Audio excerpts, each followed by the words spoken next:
The opinions expressed in the video you are about to see are solely those of BoatTest.com and its test captain. Hi, Captain Steve for BoatTest.com, and today we're going to review the design and features of the Beneteau Flyer GT34.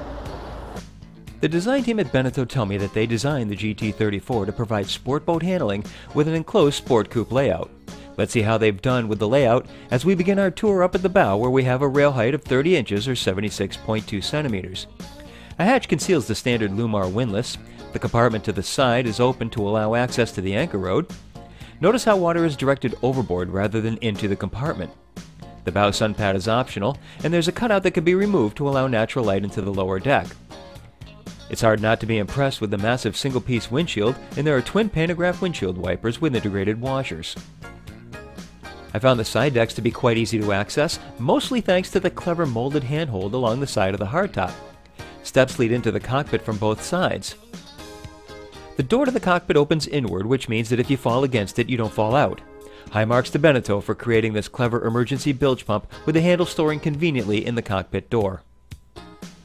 The cockpit has C-shaped seating to port, with a wood table that opens up to allow for dining all the way across to the lounger to starboard.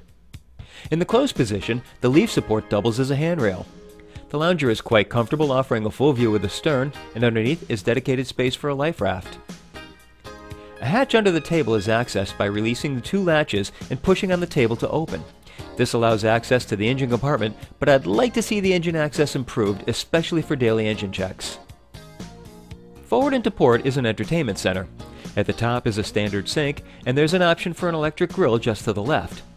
Below is a space that I found to be large enough for a carry-on cooler, and to the left of that was an optional 42-liter refrigerator.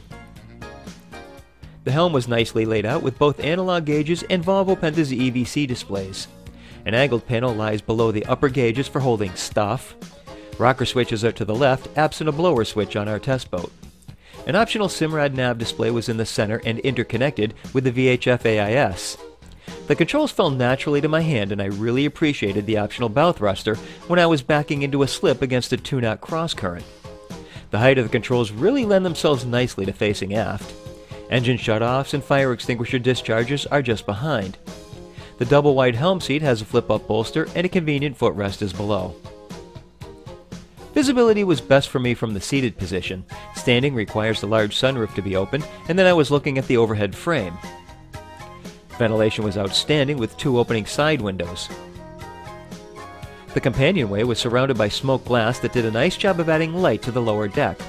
A hatch to port open to the head to supplement its hull side port light. The hatch has a privacy curtain as well. As we step down below, immediately to port is a wet head. It features the overhead hatch with privacy screen that we just saw, and an opening port light. The sink is a basin type on top of the counter, which adds to the storage underneath. A pull-up sprayer allows showering, and there's ample storage all around. Forward is a settee with a high-low table that naturally converts to a berth. The 2 hull side windows lie ahead of the opening berths. LED reading lights are fully forward on wood trim accents.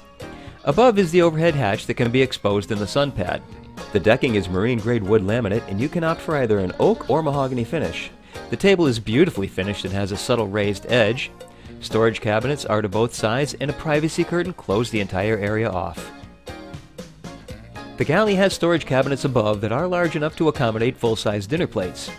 There's storage for your smaller items beneath the opening port light. A single basin stainless steel sink and 2-burner stove are recessed into the counter, and I noticed raised edges to the counter as well. Below is another storage compartment and the refrigerator. A privacy door just aft allows seclusion to the aft stateroom. It would be nice to have a magnetic latch to keep the door open. I found the berth to be surprisingly large and roomy, even allowing me to sit up with 3 feet 5 inches or just over 1 meter of overhead space above the berth. There are bookshelves and a hanging locker for storage. Opening port lights add light and ventilation. In my opinion, Beneteau has created a very functional and roomy sport coupe design with the Flyer GT34, and I found her to be roomy and spacious for her size.